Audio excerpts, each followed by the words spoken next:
भदोही के थाना अंतर्गत साइबर सेल की संयुक्त टीम ने कार्रवाई करते हुए अंगूठा निशान व क्लोन व कूट रचित दस्तावेज तैयार कर ठगी करने वाले गिरोह का पर्दाफाश किया है। दरअसल आपको बता दें कि भदोही जनपद में थाना के अंतर्गत आवेदक मिश्री लाल ने एक शिकायत दर्ज करवाई थी कि यूनियन बैंक व भारतीय स्टेट बैंक के खातों से अलग अलग अतिथियों को रुपयों से ठगी की गई है। इस संबंध में स्थानीय थाने पर मुकदमा दर्ज किया गया था, जिसके बाद लगातार इसकी जांच की जा रही थी। जिसके बाद थाना दुर्गागंज क्षेत्र के अंतर्गत बर्फी देवी पत्नी रामहित यादव सहित अन्य लोग भदोही के बैंक ऑफ बड़ौदा के खाते से ट्रांजैक्शन 20,000 रुपये अज्ञात व्यक्ति के द्वारा निकाल लिए गए थे। जिसके बाद इसकी लगातार जांच की जा रही थी। पुलिस ने अलग अलग टीम बना ली थी और इस मामले में लगातार की जांच के बाद में 2 शातिर अंतर्राष्ट्रीय ठगों को गिरफ्तार करने में सफलता हासिल करी है।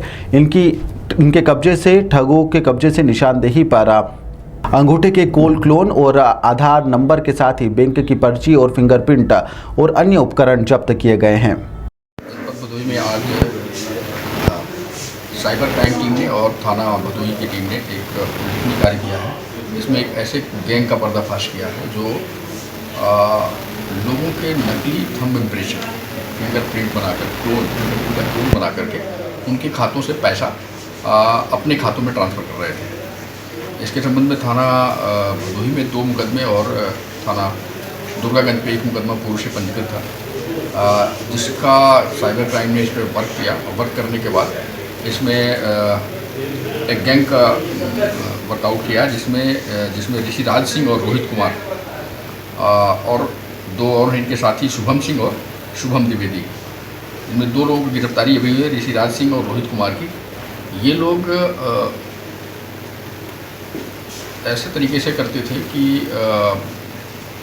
नेट पे जा कर के खतौनी या रजिस्ट्री इस तरह का देख करके जहाँ पे लोगों के थंब इम्प्रेशन थे उसको सर्च करते थे। फिर उससे जा कर के उनके आधार कार्ड ढूंढते थे, उसमें आईडी भी चुकी लगती है। आधार कार्ड मिल गया, उसे आईडी सर्च करके ये देखते थे कि किसके खाते इस पर हैं और ऐसे खाते जो अपने थंब इम्प्रेशन करके अपने पैसे निकालते हैं, उनके खातों का उनके थंब इम्प्रेशन का क्लोन बना करके फिर उस क्लोन के माध्यम से बायोमेट्रिक मशीन से जो सर्जन सेवा केंद्र है, जहाँ जनसेवा केंद्र है, बैंक मित्र हैं इसके लिए, वहाँ से ये पैसे अपने साथियों के खाते में ट्रांसफ़र करते, फिर वहाँ से अपने खाते में ट्रांसफ़र करके इस तरह से ये लोग ठगी कर रहे थे।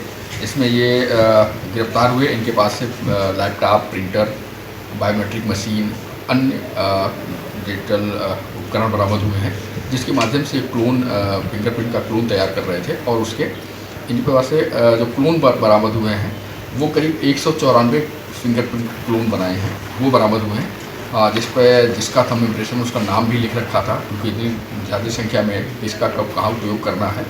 इन्होंने सब एक अलग अलग पैक करके रखा था, जिसमें क्लोन बनाया हुआ अंगूठा और उसमें उसका नाम और स्लिप डाल रखी थी, जिसके माध्यम से ये उनके खातों से थोड़े थोड़े करके पैसे ट्रांसफ़र करते जाते थे। जब कंज्यूमर के खाते से पैसा निकल जाता था, किसी खाते से 10,000 20,000 इकट्ठा जब निकला तो उसे लगता था कि उसके खाते से पैसा निकला है।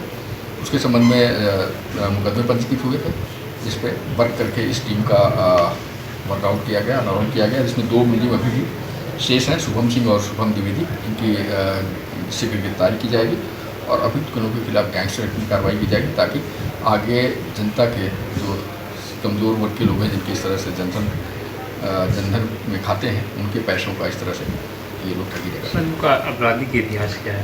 आपराधिक इतिहास नहीं, क्योंकि अभी ये पहली बार इस तरह से मूल में फंसे। इनके खिलाफ अभी सभी के खिलाफ 3 मुकदमे पंजीकृत हैं। पूर्व में चूँकि अभी ये इस तरह से सिंपल सा आधार सुधार केंद्र या सहजन सेवा केंद्र इस तरह से चलाते हैं और वहीं से फिर इन्होंने ये ठगी करना शुरू किया। सर अपने जो पुलिस क्या हौसला कुछ किए कि नहीं आप? हाँ, इस पर बहुत ही बेहतर काम किया गया। इस पर साइबर क्राइम को भी हम एक डिटेल बना करके भेजेंगे कि लोगों को थोड़ा सेंसिटाइज किया जा सके। इस कार्य के लिए, सराहनीय कार्य के लिए पुलिस अधीक्षक महोदय ने पूरी टीम को